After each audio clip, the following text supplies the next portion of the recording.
Thanks for tuning in or listening to Picture Lock, where we focus on film. Now, all cinema is important. Through the lens of a camera, filmmakers are able to entertain, document, and hold up a mirror to society. February is Black History Month, and to celebrate that, Picture Lock has teamed up with Jonelle Henry of Districtly Speaking to tape a live special town hall event focusing on the state of Black cinema. What is Black cinema? Are films of color relevant or not? What is the future of this genre? The expert panel of guests behind me, along with our studio audience, hope to come to some conclusions on the subject matter. That's all ahead on Picture Lock.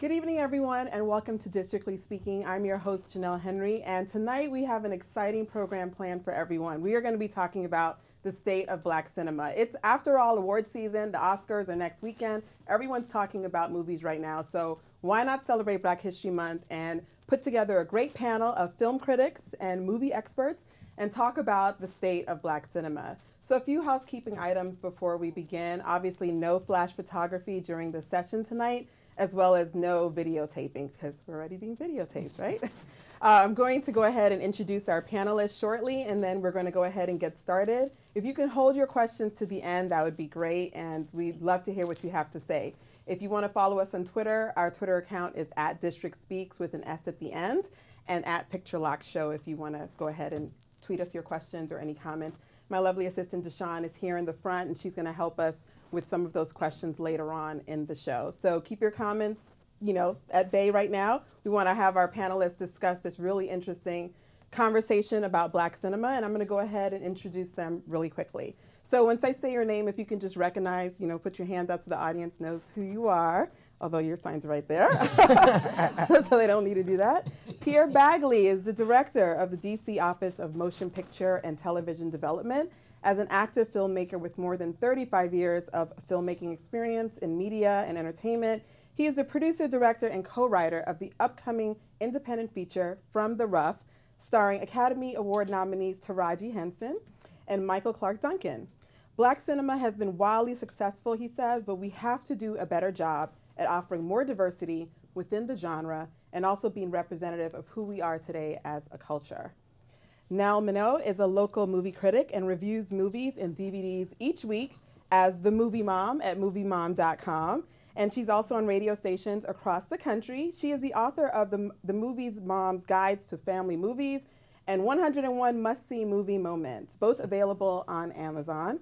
Nell says the state of Black cinema is promising and improving and believes 2013 was the best year ever for Black performers, filmmakers, and storytellers. Tim Gordon was installed as president of the Washington, D.C. Area Film Critics Association in 2002 and has continued to serve in this capacity, giving him the distinction of being one of a select few to head both a national film critic association and simultaneously lead a major award show, the Black Reel Awards. Jason Fraley is WTOP's film critic and founder of thefilmspectrum.com and was recently hailed by the Washington Post. Is known for his ability to name every best picture in history by year. Is that true? Yeah. You're going to test that out? Give me a year, yep. 1927. It was Sunrise and Wings. They had two that year. That's pretty good. Yeah. Nice. Wow. Jason says the next step in Black cinema is for more Black filmmakers to make more movies that aren't race-related. This will require white studio heads to give them free range to do it, but it will also require Black filmmakers to pitch and create ideas on other topics, to view themselves not just as Black filmmakers, but as filmmakers in general. And finally, my co-host here, Kevin Sampson. He's the host and producer of Picture Lock, an entertainment website, podcast, and film review TV show.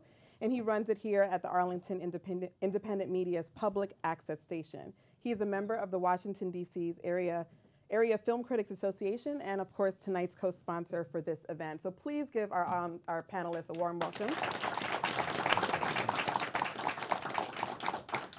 So tonight we're talking about the state of Black cinema, and one of the questions that came up in so many of the conversations I had with friends is defining what Black cinema is. What do you guys think that is? When someone says Black cinema or Black films, what are they talking about? What does that really mean? Have we ever defined that term? Well, I'll start first. The way we define it, and when I say we, my award show, the criteria that we established was that we looked at films that were either written, produced, executive produced, directed, or the point of view or POV was strictly African American. So every year as we look at nominees, we kind of work from that kind of spectrum and then we kind of expand it out. So that's kind of what I would consider it to be. Okay. Anyone else? Well, I being a filmmaker and an independent, I think it's unfortunate that we're at this point where we're in 2014, I'm sorry, and it's such a limited playing field for us because, as you know, Tim, the industry, when you say ethnic or urban film, for example, Tyler Perry doesn't get any money from the foreign market, which means that he can't get a film made, which I can't get a film made. And of course, he's doing really well in this country. He's become a billionaire. So when I hear the term Black cinema, having just gotten here less than 30 days ago, I just, in LA, or I should say in the business, you know, what no one says is that, you know, people almost run from you. And then you see those 2 or 3 films that come out, and you think about all of you, all of us who are filmmakers and writers, and you want to write what you know. And somehow, like, you don't see the term Jewish filmmaker, or you don't see Italian filmmaker, you know. And so it's a tough thing for me as I hear that term. I just think, you know, because when you write about people and about lives, hopefully, and I mean, I hope we do it like tomorrow, that we can get past, you know, the fact that we live in America and we live a certain kind of existence that's compelling, great conflict, but the truth of the industry is that, you know, you're trying to fit a whole people in like 2 or 3 films a year that come out, maybe 4. So, you know, I'm going to be, you know, whew, it's a tough one for me. And my film, you know, Taraji did the best work possible. I mean, say possible. She's probably going to get award notice in this. But you know what? She took this movie after having done 2 or 3 films that grossed over $300 million. The Karate Kid films. We have one of the Harry Potter kids, Tom Felton, the evil blonde kid in Harry Potter. And the first thing we tried to focus on was how could we get this film to go outside of America, because the Europeans really look at race in a totally different way, and they're really bored with our sense of racism. They've been fighting class for thousands of years. And so I just feel like, you know, while I certainly will be Black till I'm dead and I'll be Black again, I just think, God, Tim, you know, we've got to somehow, it's such a limiting picture. We've evolved as a people for so quickly that, let me respond to that. Sure. I think part of what I have really understood, and in addition to the work that I do, and Nell does radio as well. I think we have several people here that do radio. Yep. I interview and I talk to filmmakers and producers all the time. And I think the big thing that I've been hearing over and over is that with technology and how it's expanded, that it's easy to get a film made, but I think the battle that needs to be fought that really a lot of people aren't talking about is the battle of distribution. Because if you make a movie, like you just told us, and when I found out who you were, I've heard about that movie now for about 2 years. Yeah. And we've been waiting on that film. I spoke with Isaiah Washington last week. You know, he was out at a film fest, and he was talking about this new movie that he has coming up that they're trying to get distribution. If you don't get distribution for your films, you make wonderful movies that you can show at home, you can invite people over, but if they never get out to this audience here, you know, so I think we just need to, I understand your frustration as it relates to them treating the African-American market still as a niche market, like almost 100 years later. But I still think, we have our eye in one place, but we should be focusing on something else. I want to agree with both of you for a moment. I interviewed Lee Daniels, the director of The Butler, and he said something that struck me.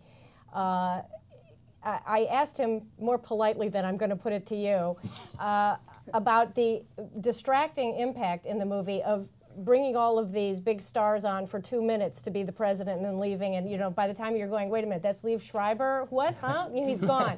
And and I thought that was kind of stuntish and as I said, distracting. And as I said, I asked him more politely than that. And what he said to me very frankly was this. He said, we have the biggest star in the world, Oprah Winfrey, in the movie. We have Academy Award winner Forrest Whitaker. We have a dynamite story. What an incredible story. You couldn't make that up. And we couldn't get financing unless we could say, and we're going to have Jane Fonda, and we're going to have Alan Rickman, and we're going to have Robin Williams. Wow. And to me, even though the story of the movie ends very positively with this man casting a vote for the first black president, the real story of that movie is that, considering that it was a period movie, it had a very low budget, and they could not get financing with Oprah in it. They couldn't get, everybody's going to go to see it. They couldn't get financing. So that, really speaks to Pierre's point. But to speak to Tim's point, for me, the thing that was extraordinary about 2013 was that, yes, every time you get a Fruitvale station, you just sit down and say, thank you, thank you, thank you for telling this story and for these people and the incredible dedication. But let's also remember that last year, we had amazing movies from black filmmakers in every category. We had big science fiction, After Earth. Okay, it was my worst film of the year, but it was a big science fiction, big budget movie with special effects. And they didn't have to have, the white guy in the plane too. And we had a stupid romantic comedy that was also a terrible movie with Paula Patton, Baggage Claim.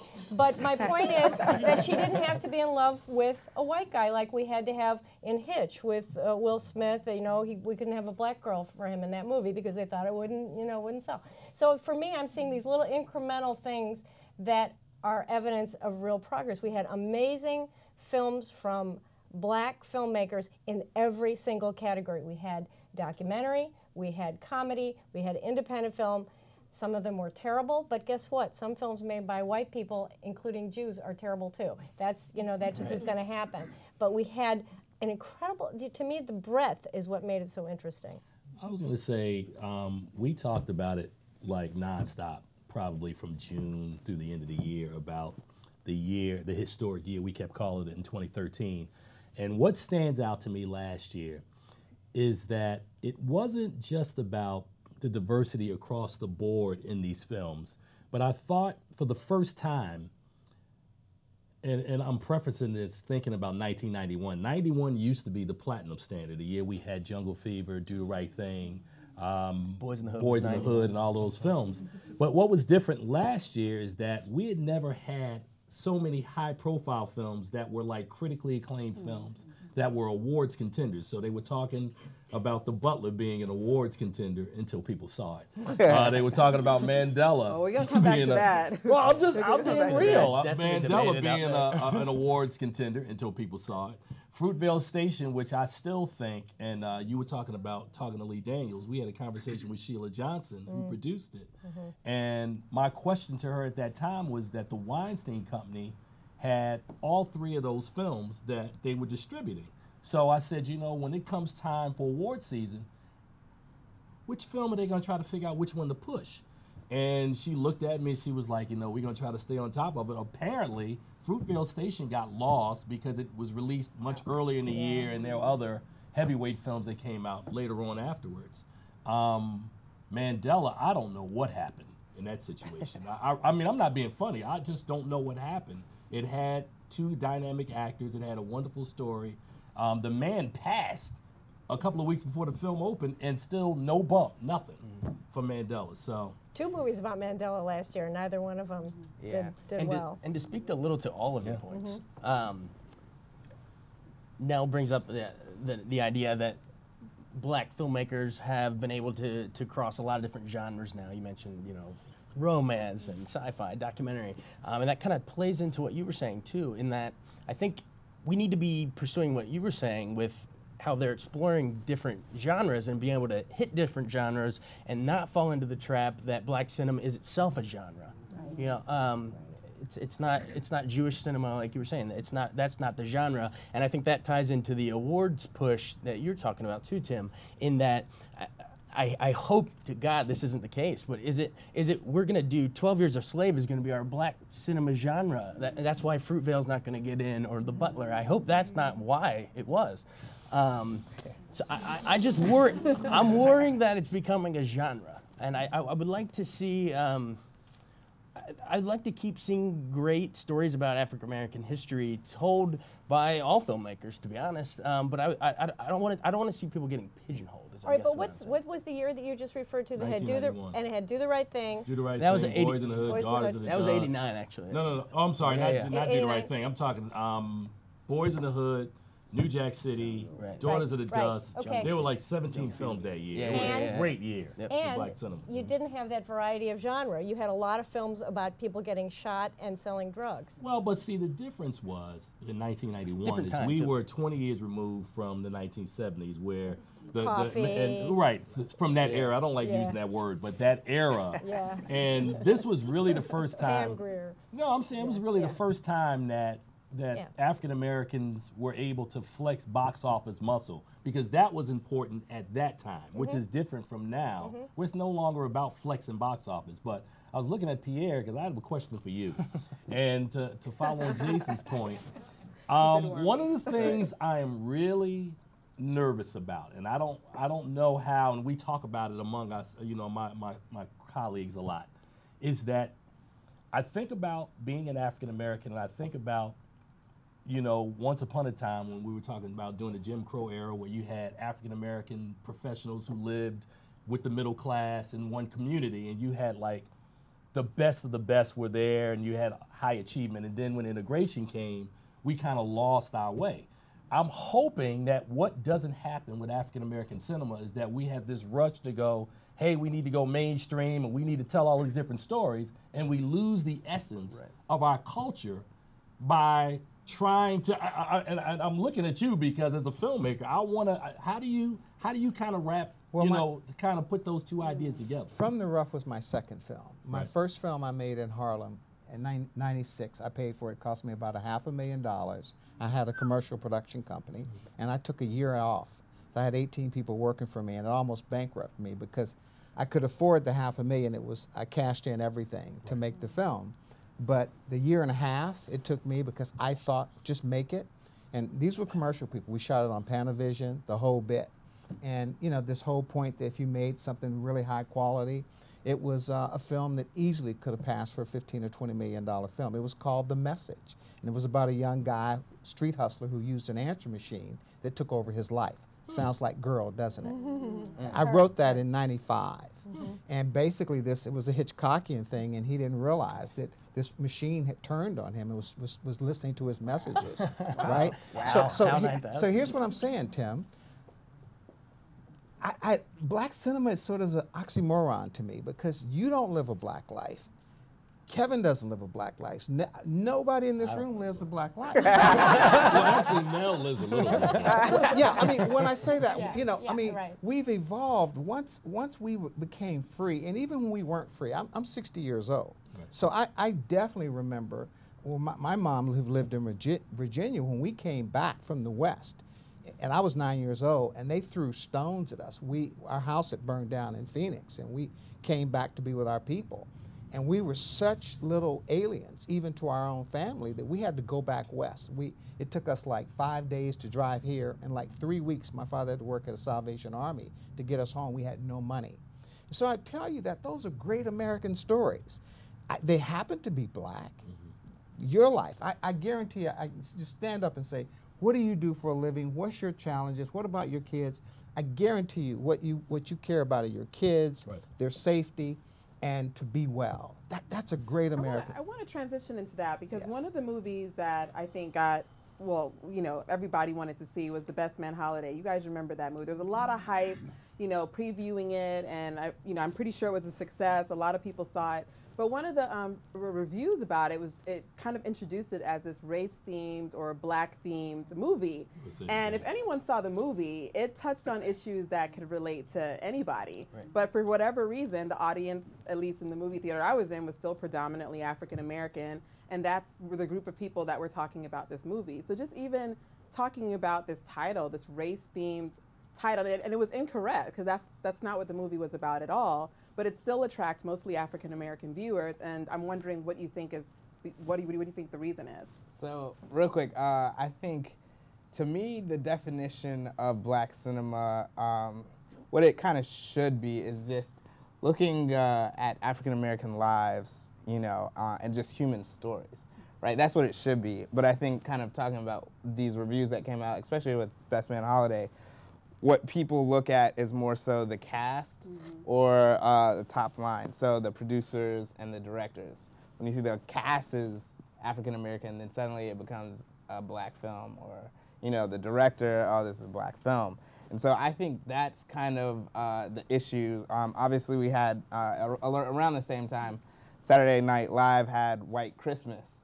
And so they had, you know, Medea, but it was the white version of Medea. And it was basically kind of like all those little things that you see in black cinema that kind of get repeated a lot, but boiled down into, you know, a comical sketch. So I think that there's kind of a separate difference of, one, what it should be, which is just human stories, but it just happens to be about, you know, people of color, versus actually just looking at, you know, the person, the people that you see on screen. I think black music is the best example, right? Hip hop is selling in Russia. Chinese kids are sagging, right? Seriously, Chinese kids are sagging. And this movie, From the Rough, the bad kid is a Korean kid. It's a movie about a golf team. And the kid who was incorrigible was a South Korean kid who was sagging at a historically black school. And I say that because you see how music has crossed over. Like, no one says black music. No one says hip hop. And everybody consumes it. And somehow in cinema, we haven't got there yet. So, Tim, I'm not concerned about our assimilation. Music is as black as it's ever been, maybe too black for some people, right? But it's selling the world over, and the millionaires and billionaires, and there's no bottleneck. What I love, it's completely democratic, right? You can scratch it, you can tweak it, you can MP3 it, and they get it out, and if they're successful, they're in the business. As filmmakers, what we've done, we've created a bottleneck for ourselves. And, you know, Spike, it's harder for him today to make a movie than it was when he did the movies you just talked about. And that's a damn shame. Why is that? I think it's the black cinema thing. No. Okay. I think here, again, you're not hearing me. Okay. You're a filmmaker. Now, you are a person, you're probably one of the few people on this panel who's had the experience of having to put a budget together, cast the film, scout, do locations, do all of the things to get a film to theaters. Right. Now, your film has been complete how long now? 2 years? 3 years? 3 years. 3 years. Now, distribution. Have you worked out something to get that? Yes, the film is coming out. Okay. It's playing. You've seen the trailers, right? The trailers are but playing. But my point is that it's taken a long time to get it from you finishing it to getting it in the theaters. I think the issue with Spike Lee right now, and I keep going back to money. When you and I never forget, Melvin Van Peebles did a documentary called Classified X, and I'm not sure exactly what year it was. JC, you don't have that? But if you guys have not ever seen Classified X is great. And one of the end lines that he has in the movie, he says to kind of paraphrase that, like when a black filmmaker is going to a white producer or a white studio to get money, when the hand that's holding the money is white and the hand that wants the money is black, therein lies your difficulty. But that's even dated a little bit now, because that was in getting films made. But now I use it to talk about distribution. Because if you think about somebody like Will Packer, who has a deal with Screen Gems, you think about somebody like T.D. Jakes, who has a deal with Sony. You think about Tyler Perry, who has a deal with Lionsgate. Outside of those three guys, there aren't any other people of color who feed films through the pipeline to get films made. Let me just tell you that we raised $10 million. No one wants to touch a movie that can't go outside of this country. It's not about race anymore. And so what's happened, because DVD sales are down, you've got to have a movie now. The foreign market's now bigger than the American market. So if you can't travel, and so I think we're shooting ourselves in the foot. Look, we're black.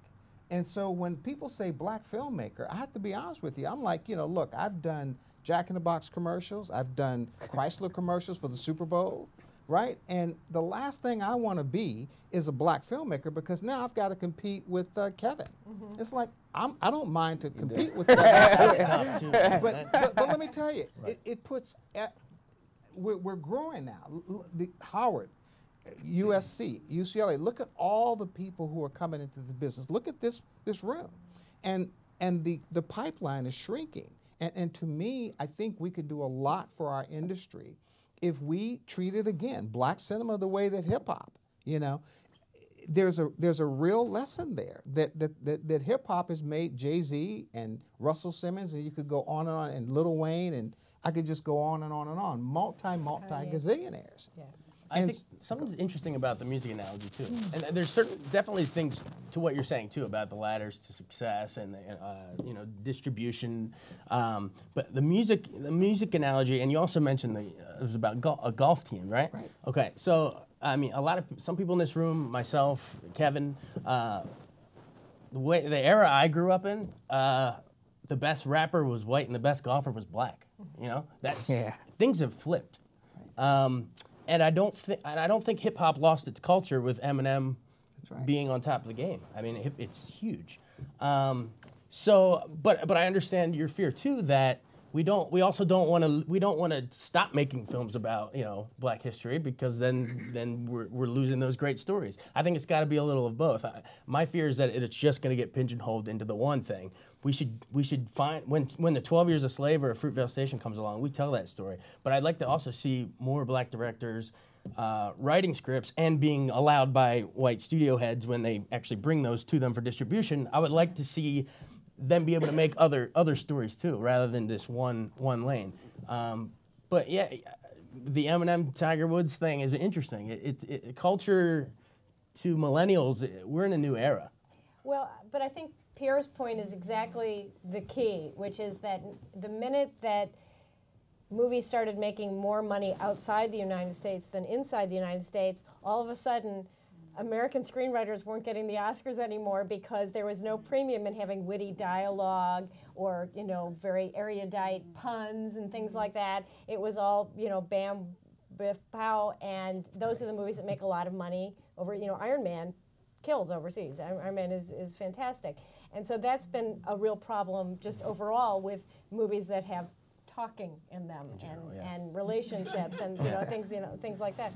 So I think that is a huge problem. With regard to the distribution, I think that there are avenues opening up with the House of Cards model and the video on demand that I think shows some promise, but that doesn't solve the very real problem that Pierre presents, which is how do you get stories that don't have superheroes in them into theaters, and the answer is people got to buy tickets to them. Now, the Best Man holiday was a big surprise, only to people who weren't paying attention, in making as much money as it did. They were predicting, I think, 19 million the first weekend, and it made, I think, 30, almost 30 and it was a huge hit.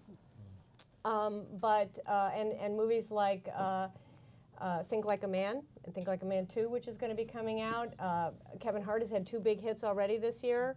Those are attracting big audiences, but I think that I think that the audience is still not quite as caught up with the movies as the filmmakers. Well, as far as the big audience, $100 million is huge for Tyler. Yeah. But in the film world, when you get zero money out, I mean, you've got a finite inventory. It's called a movie theater, right? So that's a finite place that you can put a film. You tell me what they're going to do if they can have a film, even if it fails, because it's a cash flow issue. It's not about profit. You wonder why studios keep making these things that don't make money, and you go, "What? The studio's not going out of business." It's about cash flow. So if you get your first money out, it's called a waterfall. So the people who are at the very end of that line may not get paid, but everybody else is getting paid, right? So no one really cares about the profitability of a movie, but when you can gross 150, average 160 million bucks, and there's not a black film that's done that. And the thing is, they're leaving this money. It's zero. Tyler Perry's getting zero. Now think about if he could just get 15% of his gross. Wait. Zero. Okay. One correction. There has been one film directed by a black person that made $150 million, and that was Scary Movie. That was a Keenan movie. Okay. So that's one. Nice. Now back to the Tyler Perry model, and I rail about this all the time. Tyler Perry, while I may not like his films at all, they're not for me. I mean, it's different sensibilities for different people, so don't kill me, and I get this all the time. But the thing that Tyler does that I think is genius is that you never read stories about Tyler Perry can't get a movie made, because Tyler Perry will write a check. He'll budget his movies out under $10 million. He'll write a check. He'll film it in the studio, and then he'll take it to Lionsgate, and they'll have this 80-20 deal where they'll put up a little money to get the advertising and market it. Tyler Perry pockets his money, Lionsgate gets his money, and Tyler's movies always make profit. I mean, his worst profit was 4 times more. Person, but I'm just saying that as when you were talking about Tyler Perry getting zero, I'm like, no, Tyler is probably more profitable. Of course he is, but look how much money. money. And see, the thing is, distribution is about everybody participating in that cash flow, I agree. right? So if only you can participate, Tyler's a total aberration in the business, right? So we don't want to be, Barack Obama. Hopefully he's not an aberration, but right now, we don't think that's probably going to come around again for another 100 years. I mean, 'cause think about it. You needed Iraq, you needed 9/11, you needed George Bush, and then you got Barack. Right. I mean, seriously. Yeah. I mean, One thing about Tyler Perry, I'm hopeful. Tyler Perry has got one particular advantage going from. First of all, he knows his audience very, very well. I have never been in a Tyler Perry movie where the audience wasn't extremely enthusiastic about seeing it. But the other thing that Tyler Perry has is because there are so few opportunities for black performers, he has his pick of people like Taraji, who is the most gifted actress you can imagine. Everybody in his films is so incredibly gifted, and I say that about Think Like a Man and about Last Night. You have these amazing performers who are very limited in the number of offers they get, and so they end up playing Morris Chestnut, ends up playing somebody's best friend when he should be playing the main guy. Like, they end up playing black people. Last time, brother, when did you have to act black? You don't, do you? You don't. That That's was a my rhetorical point. question, right? No, it's not. It's a true question. Exactly. That's my point. And it's probably why you have a problem. And look, I'm not going to get down on Tyler, but I'm just saying, why do we have to play what we are? We are Americans succeeding under all odds. No other people in the history that I've ever read about have come so far and done as well as we've done under the worst circumstances. If that's not a script, then what is? In a relatively short amount of time, like big picture. Totally, right? I mean, we're now the president of America. That couldn't happen in Europe. It couldn't happen in Russia, and couldn't happen in Israel. So my thought is, I just feel like, and I know it's sort of against what we're talking about, but I think, as I said, everybody in this room that's black is going to be black till they're dead. So why do we have to play black? And Tyler is frankly making movies about people playing black people. It's like, it's kind of funny, but seriously, is that it? For Tyler Perry, not funny. I'm just saying, there's room in the marketplace for the Tyler Perry movies, right? Because we're talking about diversity of That should be movies. all it is. And But that's what I like about The Best Man Holiday and Think Like a Man. You've just got middle-class people who are having middle-class problems, and they're not shooting anybody, and they're not selling drugs, and they're not dealing with the kind of problems that you see in the Tyler Perry movies. Well, to Pierre's frustration, I think, because that is my frustration thank you, as brother. well. Come on with it. I was going to say, I think the issue, because it's not just you, I have had so many, if you ever tell people I said this, I'll deny it, conversations with filmmakers who will tell you, the same thing you're saying. It's like, I used to think it was jealousy, but I don't think it's jealousy. I think it's just, it's a situation where Tyler Perry has a certain kind of viewpoint. And these are the stories he's going to tell. And I've just kind of gotten to a place where I'm like, okay, you're going to do that. You know, I'll review it when it comes out. I'll say something negative about it, and I'll keep it moving.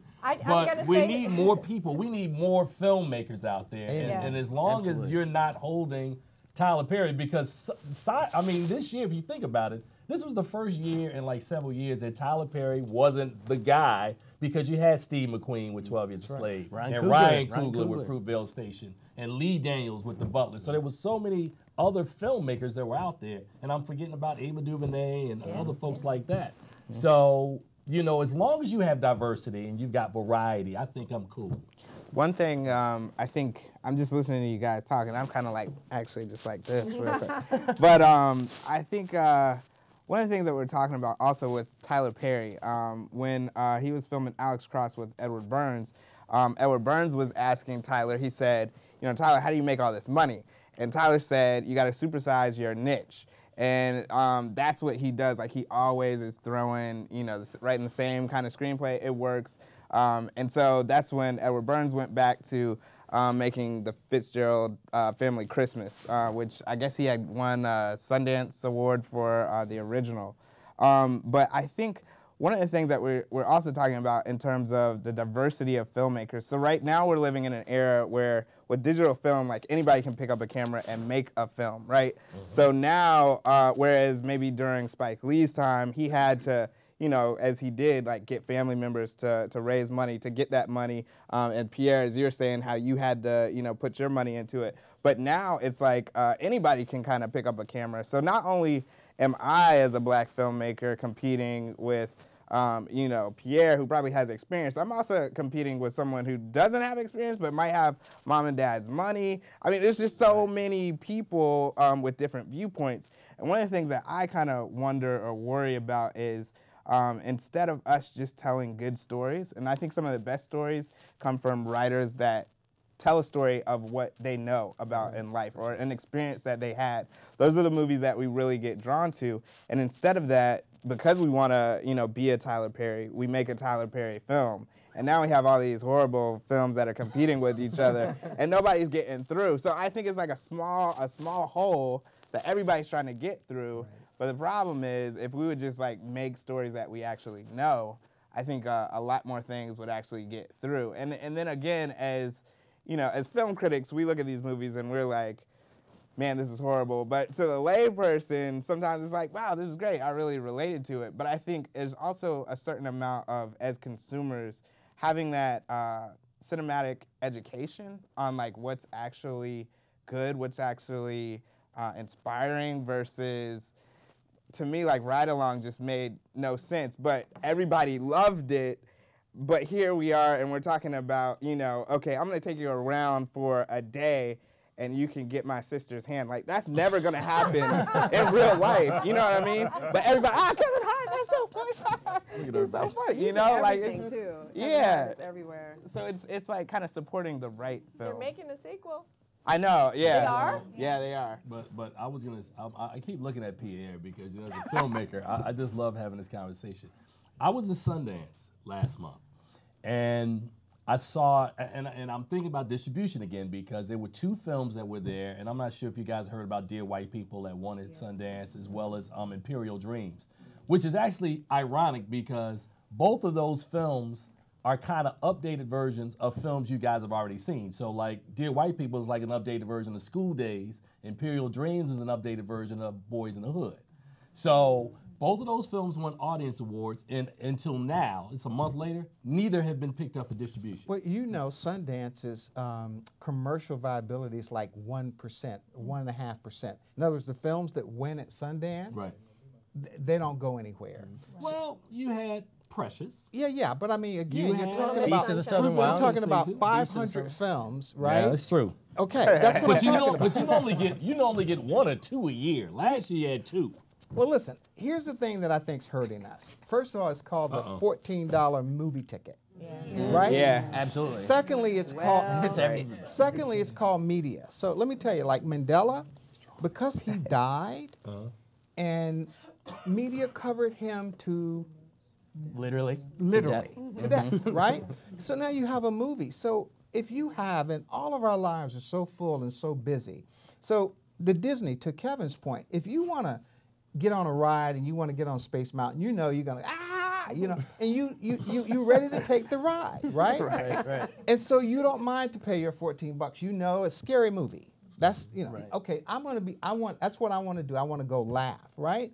But people now, the competition for that $13 or $14 movie ticket now with media, you better, to Kevin's point. That's why I'm saying, look, black folks, make your stories. I think Barack Obama is such an amazing story because he's against all odds. And we cannot, if we keep peeling that onion, we'll never get to the end of it because he's defied every odd, like most of us, to be sitting here.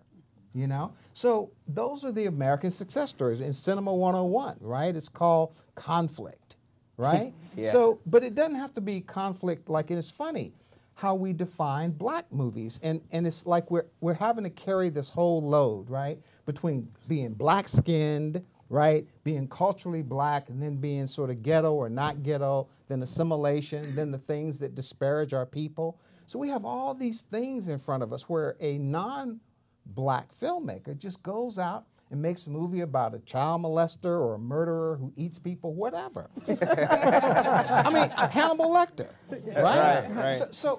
But my thing is like, look, guys, we are all of those things, and the only way we can break it is like, let's just, like, you know, Gandhi said, let's be the change that we seek. I mean, because we're not going to be any better. Like, I'm as good as I'm ever going to be. I'm probably peaking. You got a little time. I've got a question that I would like to ask the panel. I want everybody to tell me, whether there were black people in it or not, one film that really knocked you out last year that you just really, really loved. This past year? Whether there were In black people in it or 2013. not. Well, if you want to mention one because of the topic, that's fine. But I'm just nervous because of what Pierre said about not wanting to call it a black film. But any film that you Well, 12 including the ones we talked 12 Years a about. Slave is great, but we've mentioned that already. I'll throw out one that's been dividing people a little bit. I loved American Hustle. Okay. I think it's I think a lot of people it's deceiving in that it seems like it's more style than substance because it's so flashy with the songs, but when I've gone back and watched it several times on the screener, like, you know, in depth, and within the first couple minutes, there's things going on with how the camera's moving, and you know, they always say we got to do this from the feet up. Mm-hmm. You know, David O. Russell's going from their feet up the whole time. In that opening shot, they walk in with through that Steely Dan song. Mm-hmm. You know, you got to find somebody to do the job for free. Christian Bale peels back to close the door, and it's just those two together, foreshadowing their love affair. I watched it over and over again. And I don't want to. Some people here haven't seen it, right? Yeah. I don't want to spoil it. But the twist is even foreshadowed with a character's voice over a certain object early on. But I don't want to say it. Anyway, there's some actual filmmaking going on there. So, while there are moments that Russell kind of pushes it a little too far, like I thought when Jennifer Lawrence starts doing Live and Let Die, I thought it got a little too much, right? You know, But she threw her neck out. Oh yeah, well, obviously. Oh, she was in the brace at the end too, right? Probably not related. But so that's your pick. Yeah. Well, I want to hear what you have ahead. to say. Go ahead. Before we go with the rest of the panel, I do want to let the audience know this is a good time if you guys have questions. To remember that you could stand up and just, you know, say your name and what your question is to the rest of the panel. But go ahead and finish. Mine was, I'm a Disney guy, so I like The Hobbit. You know, Really? because I wanted escape. I'm teasing. Yeah. I thought it had the best action scenes of the Well, year. my point is, it depends on what you go to a movie for. And for me, you know, I just want to get lost the in switch, it. Yeah. You know, sometimes like all the drama and stuff, it's like that's cool. But I want to go into a place and go in a world I've never been before, and you read the books and Lord of the Rings and the Hobbits and all that. You know, I'm good. we had been in that one before, though, a lot. In that world. I know what you're gonna say. No, you don't. I'm gonna mention a movie that does fit in with the theme tonight. All right, go ahead, write down. I'm gonna say 20 Feet from Stardom. It was a really outstanding film. And I want to talk about the importance of documentaries when we talk about any kind of film, but particularly when we're talking about black films. And what I liked about that was that, first of all, amazing stories, incredible music, and Muscle Shoals is great too. But what I loved about it was that by the end of the movie, which is about the backup singers, it goes to a whole other place about sort of who we are in our lives. Are we the leading person, or are we the backup singer in our own lives? And I just thought, all of us feel that we play that role at times. I thought, and the music just blew me away. I got to follow that? Yeah. All right, to your point, I've grown so tired of kind of like the standard cookie cutter Hollywood films. So my favorite films to watch are foreign language films or documentaries, and those are the two that jump out for me, which you will not expect either of these two. Okay. My foreign language pick is a film called The Broken Circle Breakdown that I had a chance to see late, which is, if you haven't seen that film, it is a really good film, relationship film about a couple who it shows their love affair, and then they have a child, and then something tragic happens, and how they grow apart. But it is so well acted. I had it in my top 10 last year as well. And my documentary, which I love 20 Feet from Stardom, but before that came out, my favorite doc last year was the Angela Davis doc, Free Angela and All Political Prisoners. I love that story. I love the perspective that it's in her own words, and many of the people who kind of participated in that are in the film. So those would be my two favorites that knocked me out last year. Great choices. Kevin, before we go to the audience. Yeah, for me, Fruitvale Station. And the reason being is because when Fruitvale Station came out, I purposely didn't go because the Trayvon Martin, verdict came out. I was mad at America. I was let down. I'm serious. I'm like, if I ever have a son, like, this is what he has to come up, grow up. And so I didn't see it.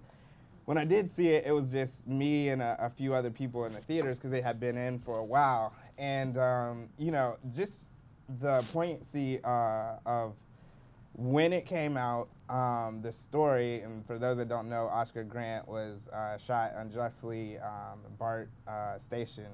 And, man, my daughter was like less than a year at the time, and when he gets shot and he's just like, I got a daughter, I just lost it. And I almost want to lose it right now, but I think that was what was so powerful about that film, because it was on time, it was timely, and not only that, it was just a good human story. Now, of course, some of it might have been a little fabricated, but I just felt like overall, we just watched a character who was trying to go through his own personal transformation. And this is what we were talking about, just those human experience stories, and just what happened to him. And the ending is so powerful, because what I loved about it was it wasn't preaching, it wasn't saying, oh, justice for for Oscar or anything like that. It ends with his daughter in the shower with her mother, and she says, "Where's Daddy?" And then cut to black. And to me, I was just like, oh, I'm still like, oh. I'm so disappointed it was not nominated for Best Picture, terrible. Especially since they've expanded it to 9 or 10 And recently, Really? and some of them got in there. Really disappointed. Yeah. I'm just saying, I told people last year, there were just so many really good films last year. You could, they're only, and I don't understand why they allow it to go up to 10, but they always just select 9. I've never understood that. I'm not sure. Does it have to do with like first place votes or something? I have no clue why they never so. go with 10. I know. We want to hear from the audience. Does anyone have any questions or comments? Yes, please stand up. Hi, my name is Joy Harrington, and I love movies, and my husband and I consider ourselves geeks. We like science fiction, superhero stories, we like that stuff. But earlier you had mentioned that Tyler Perry makes movies about black people being black. John Hughes made movies about white teenagers being white teenagers. Yeah, Pierre. So yeah, but they don't call them white teenagers. But they are. So what I guess the problem that I see is not so much that he makes movies about black people being black, it's his skill as a filmmaker, which I'm not a fan. I just never have anything bad to say, because I'm like, he's making movies for an audience that nobody cares about, black women. He makes movies for them, and he understands, well, older black women, I don't like that. I think that the line is that when people see a John Hughes movie, they see universal themes and teen angst, and they find what connects with them, with what they're seeing, even though it's a movie about white kids being white kids. With a Tyler Perry film, people just see black people acting out. You see what I'm saying? Like, yeah, but that's not you're our right, fault. but that's, that people refuse to identify. It is our fault as filmmakers. Human lives. Because Kevin can tell you, when you go in, someone asks me to make a car commercial, I cater to that audience. And, you know, we got a guy in Florida, a second guy, who just walked because of that very perception. They said if those kids were playing country music, nothing would have ever happened. So that's a reality. I agree with you, but at the end of the day, we can fix this. We can fix this. And you know, you're never not going to be a black woman in a crowd, and they're going to say that black woman. They're not going to say that woman.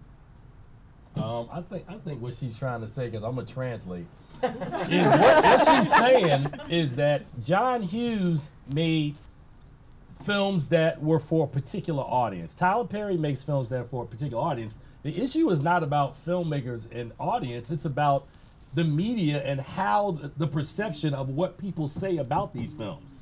And again, I'm not going to get into the whole media thing because Nell is sitting right next to me, so we'll start fighting.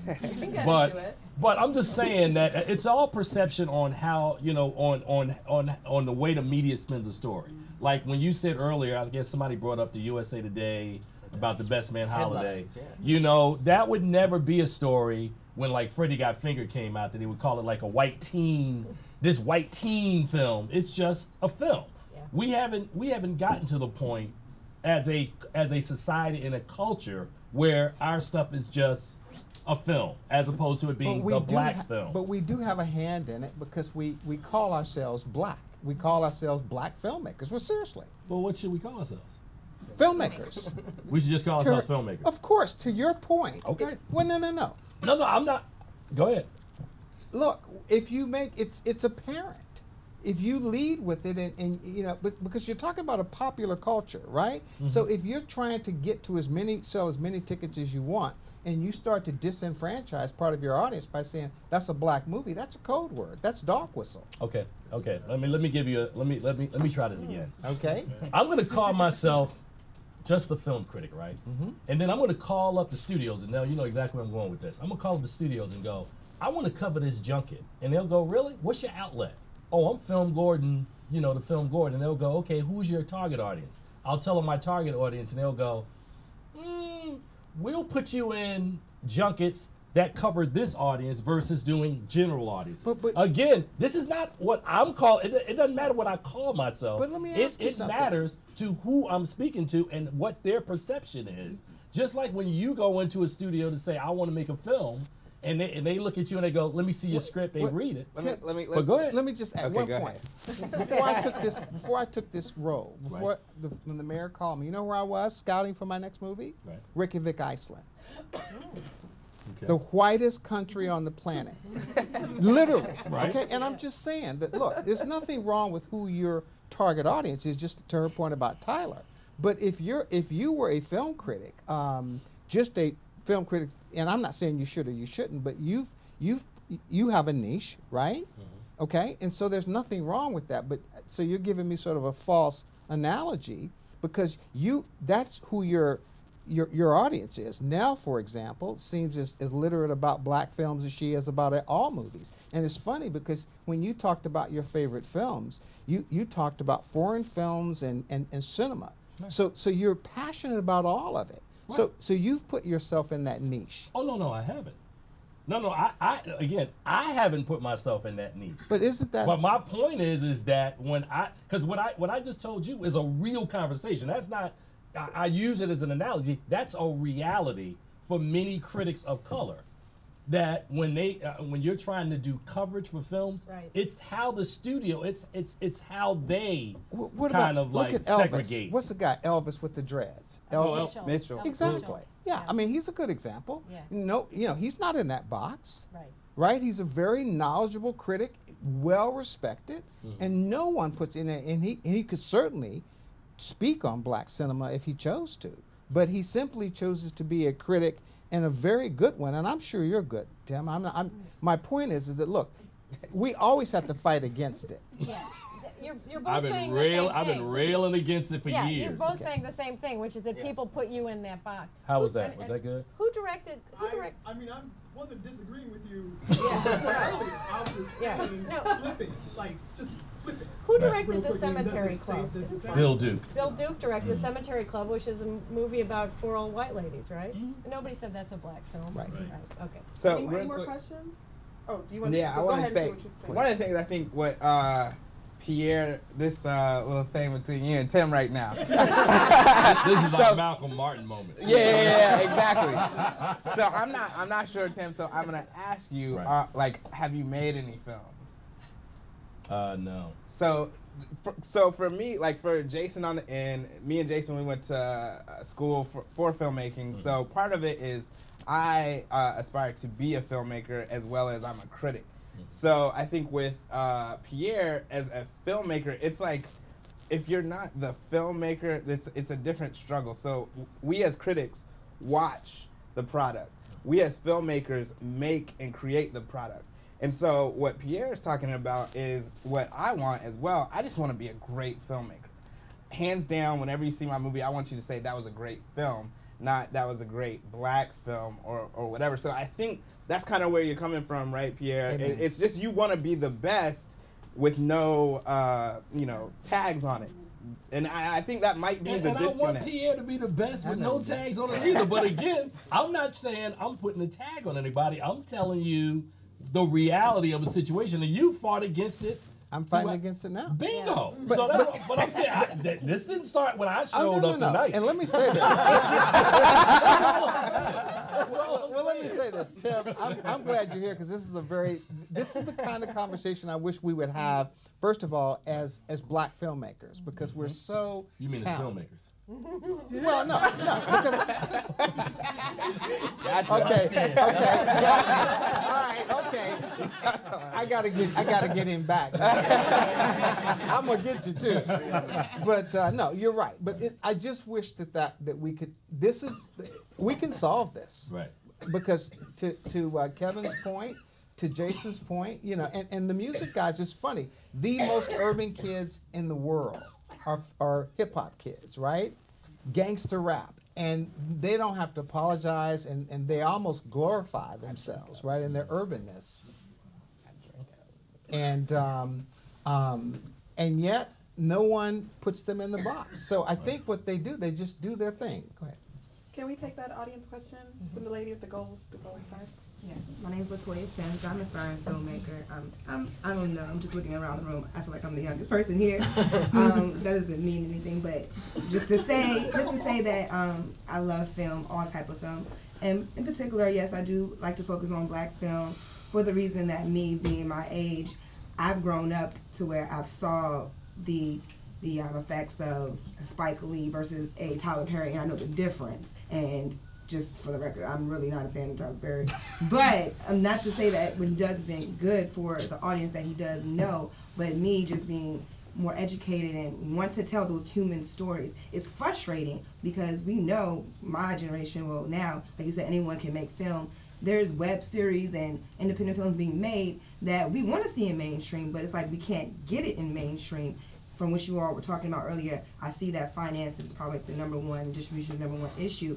But is there any other way you think that we give these artists exposure? Because there are up-and-coming artists, actors, and filmmakers, directors, and producers, but we're just getting overlooked because they want to see the same story over and over again. As you said before, the media definitely influences that as well. But me, I'm just speaking for myself, but I know other friends that couldn't make it, I'm speaking for them as well. Like, we're tired of seeing the same old thing over and over again, and I feel like that's what we're getting. Last year was a great year for black film. Fruitvale Station was my particular favorite because it told, like you said, a human story, and it just has so many facets to the story that it was showing America like what it is, instead of seeing Best Man Holiday was great, everybody anticipated that, but it's like a sequel. I'm tired of sequels. I don't want to see. I didn't see Ride Along. I don't want to be the second one. Like I feel like that's not necessary. We have other stories about us that can be told to everybody, and that everybody can be in the audience. So again, going back to my question, what do you think we can do for those more independent and those artists that are up and coming? How can we get them more exposure? Well, let me tell you, one of the reasons I came to D.C. because I felt so alone out in L.A., even with Tyler and the other 2 or 3 black filmmakers. Maybe there's 12, but it's like, 14 million people in L.A., probably 70% of those people are associated with film. So one of the things that I wanted to do is for example, we've got a film fund, an incentive fund, and we're reinvested in the local community. So, and right now I've got $4 million, but I've got more. And so I really believe, like, Netflix was a joke, like, 6 years ago? Netflix was a joke, right? Yeah. So Mail you could, service. Exactly. You could see how fast things can change. And what I say, LaToya, keep telling your stories, because, when you choose to be a filmmaker, it's hard. This notion that, because the point is, it's like an artist. If you're an artist and no one buys your art, are you an artist? And that's a question. You don't have to answer it right now. But if you're going to feed your family and be able to grow, you need, in America, money. So one of the things that we can do in D.C., and we're going to do it, we're going to look at moving some of the, we've got 3 cable channels. We're looking at commercializing part of them and we've got the biggest nonfiction capital right here in D.C., in the area. So there's some things, to take that model, content, distribution, and revenue. And that's the package we're using. And as the director of the motion picture office in D.C., people will return my phone call. And I'm talking about now, I don't need investors. I need a Chrysler or a Ford or a hair care company. I know how to do that. That's how I've been on the hustle for 35 years, And so this is where it can happen. This is why I was very excited, and thank you guys for having this, because it starts right here. I mean, I'm just naive enough to think that why can't it be us? Kevin, why can't it be you? Mm-hmm. Yes? I'm a filmmaker myself, and I've been at it for a while. But one of the things that I can see is the paradigm shift changing. You're talking about how big studios don't pick things up unless there's a cape involved. You have guys like Forrest Whitaker with Jutone Box, where it's just about story. You have a good story, you do the groundwork, the grass work, you get the people behind you, they fund you, and as a return, there are avenues that are available now. Is no longer go knock on, Harry Weinstein's door. You do it yourself. You got Netflix, which is streaming 4K. Right now, as of last week, a 4K camera is $3,000. Right. So now is the time of self-empowerment. Once upon a time, when I started, getting a camera was impossible. Right. I have a studio in my car. And anytime that I feel like making a movie, I stop, I pull my camera out, I make a movie. And you can edit it yourself. Mm-hmm. Edit it myself. Enough artists here in DC. I have soundtracks. I have artists, independent artists here who donate music. It's here. It's available. Don't pigeonhole yourself, definitely. The whole idea, from what I see, is you make a movie. I'll use the Boys in the Hood, good example. Make a movie, it makes a buzz, they make 10 more like it. And a lot of writers and directors who want an avenue into it, they write the same story because they figure this is my way into it, and then after I make it, I can do something else. But you never make anything else. You become, the guy who makes the black movie, and that's it. So I want to also mention, I'm really happy to hear you say that. I want to mention that that I've been giving money to filmmakers through Kickstarter from the very beginning. If you all have not seen the documentary, The Loving Story, that was one of the first movies that I gave money to there, and I'm so proud to be affiliated with it. A friend of mine brought the Veronica Mars movie to Kickstarter, and you all know that story. And so there are a lot of opportunities, I think, now from Indiegogo that will give you the chance to show a little bit of what you've done and to tell a story like the Loving versus Virginia story, and that just to preserve that archival film, just extraordinary opportunity. So I think as with the costs going down and the opportunities for funding going up, I think this is the best time in the world to be a filmmaker. We'll take a few more questions, but I wanted to end, because we have to wrap up soon, on, of course, this is Hollywood movie season, award season, and we can't leave here without talking about the Oscars next week. I wanted you to give the audience kind of some background into the whole award season, like how movies get picked. Because sometimes we're sitting at home and we're wondering, how did this movie make it to, or how is this movie getting more hype than other movies? And I also wanted to talk about, someone emailed me to ask this question. They weren't able to be here tonight, but talking about the black movies that get selected or get all the hype and buzz. This person noticed that they all had the same theme: The Help, 12 Years a Slave. They seem to focus on, black people not doing so well or whatever. And so I wanted you guys to talk about that and to see if you've seen that same pattern in some of the movies that have gotten some of the buzz. Award season is a three-part campaign every year. It normally starts in late November, early December. Film critics associations across the country kind of build the buzz, start pushing these movies out, picking winners. Then the Golden Globes comes along, and then you have that next wave of films or awards that are given out, and then finally it's the Academy Awards, and then everything that comes in between. Now, as I've been saying, and Nell has heard me say this over and over for years, is the Academy Awards are not about merit. It's not about merit. Absolutely. The wrong movie wins probably half the time. Right, and part of the issue, as somebody who studied the Academy Awards and studied it for years in order to do a show of my own, what I discovered is that early on, they routinely didn't select the best in that particular year because they had made an error earlier and then had to. Seriously, if you go back and look throughout the history of the Academy Awards, I'll give you a good example. Makeup Oscars. Everybody here remembers 1992, the year Denzel Washington was nominated for Malcolm X. Yeah. Al Pacino, of course, beats him for Sin of a Woman. Right. Al Pacino's performance was good, but everybody would acknowledge that Denzel's was better. But Al Pacino had been nominated 6 times previously, and they were afraid they wouldn't get another shot.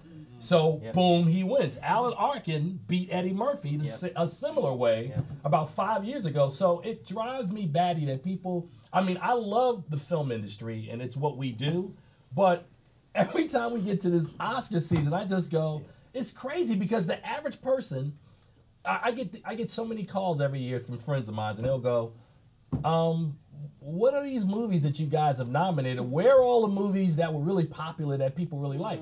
I'm like, Hollywood makes 2 types of movies. They're the movies that are made for commercial gain, and they're the ones that are made for critical acclaim. The critical acclaim movies routinely come out toward the end of the year, and those are the movies that get Oscar statuettes.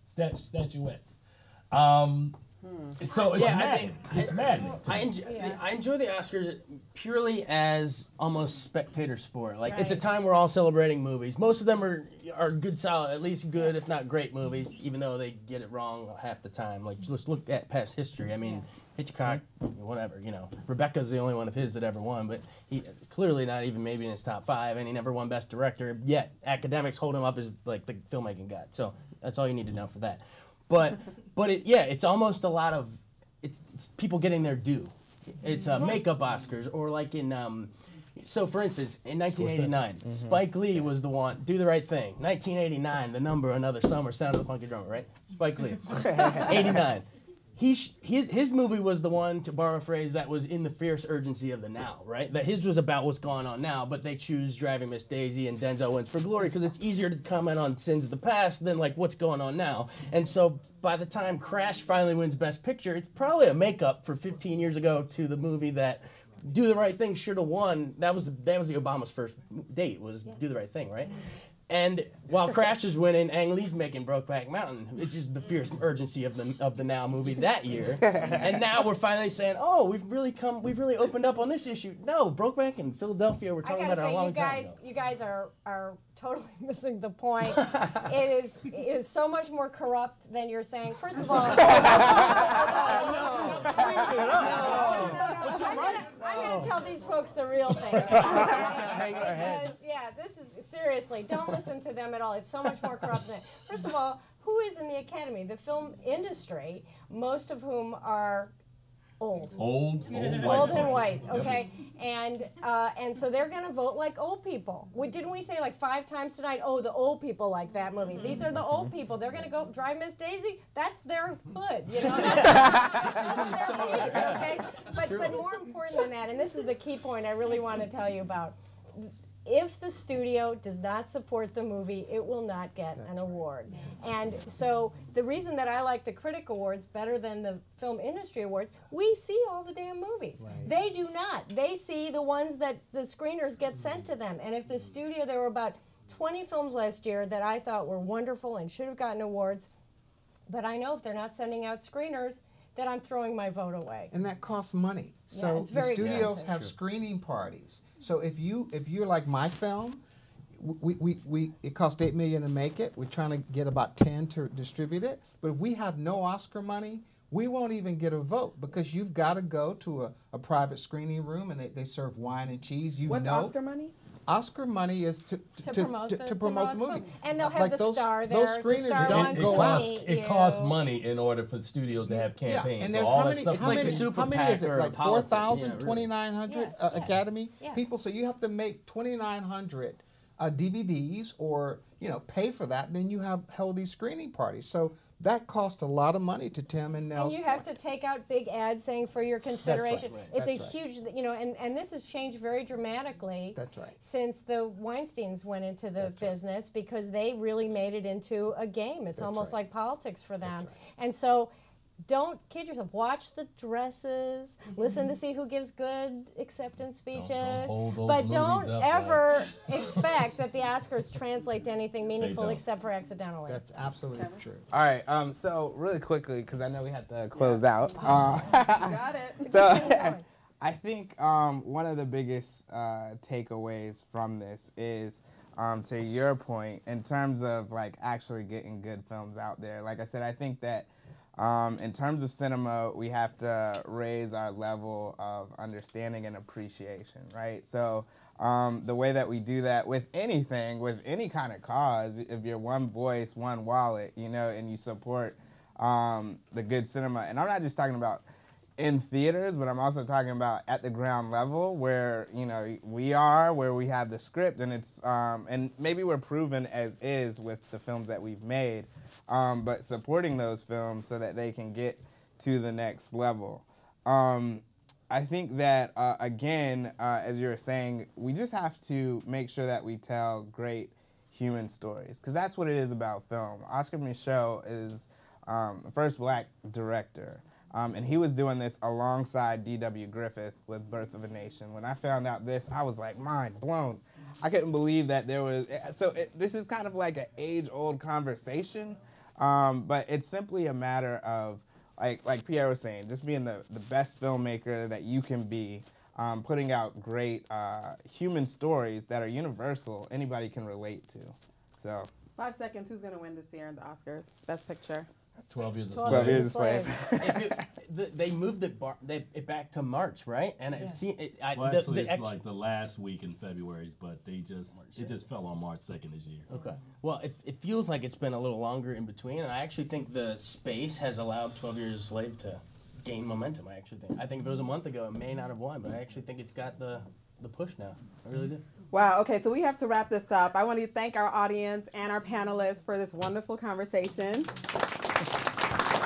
on the state of black cinema. Obviously, this can go on for hours and hours and hours, but I know we got to shut it down. Right, Kevin? Yeah. Got to shut it down. Thank you so much to the Arlington Media for hosting us tonight. Thank you guys for coming out, crossing the border. If you follow Districtly Speaking, please check out our website at districtlyspeaking.com. Thank you all for coming tonight, and good evening, everyone. Good night. Right. Thank you. Wow, that was an incredible conversation. I'd like to thank my co-collaborator of Districtly Speaking, Jonelle Henry, for her part in making this event happen. Check out more about Districtly Speaking at districtlyspeaking.com. The conversation wouldn't have been as lively without the esteemed panelists. I have to thank Tim Gordon, Nell Minow, Pierre Bagley, and Jason Fraley for giving their time and insight here tonight. I want to thank the crew of Picture Lock as well. Without my crew, the stew wouldn't brew. That was lame. You can find Picture Lock on Facebook and Twitter. Don't forget to check out the website for movie reviews, news, free screenings in the DMV area, and if you're interested in being a guest on the show. Until next time, support Black cinema, support all cinema, and I hope you stay locked on film.